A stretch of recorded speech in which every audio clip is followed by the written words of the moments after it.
இது கங்கை நாடு. ஒற்றுமையும் நீதியும் வாழ்ந்த ஒரு சிறிய கிராமம். ஆனா ஒரு நாள் நடந்த ஒரு சம்பவம் எல்லாருக்கும் பெரிய பாடம் கற்றுத்தந்தது. ராணி, நான் வயக்காட்டுக்கு போயிட்டு வரேன். மதியானம் சாப்பாட்டை நீ வயக்காட்டுக்கு எடுத்துட்டு வந்துரு.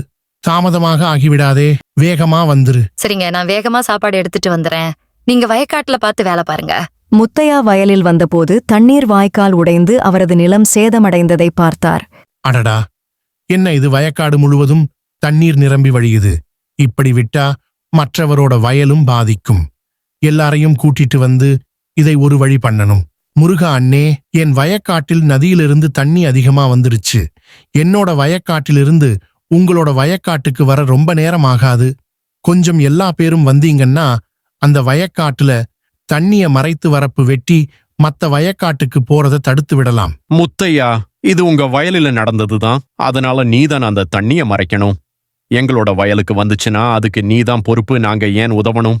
இப்படியா பேசிட்டு இருக்கிறப்ப அந்த வழியா அந்த ஊரிலேயே பெரிய மனுஷனான ஐயாசாமி அந்த இடத்துக்கு வர்றாரு.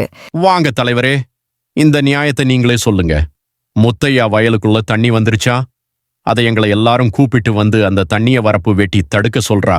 இந்த நியாயத்தை நீங்களே சொல்லுங்க. நீரு, நிலம், நம்ம கிராமம் எல்லாருக்கும் பொது சொத்து. ஒற்றுமைதான் நீதி.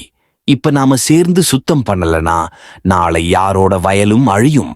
அதனால முத்தையா சொல்ற மாதிரி நம்ம எல்லா பேரும் சேர்ந்து ஒன்னா அந்த வயலை சுத்தம் செய்யலாம்.